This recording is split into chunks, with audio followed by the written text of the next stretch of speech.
So here we are putting the vine in the enclosure for the lizards.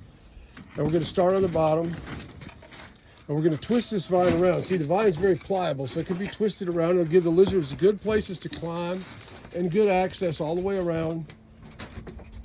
And then we got a platform in here. We're going to make the vine end up on the platform so the lizards can go in the house.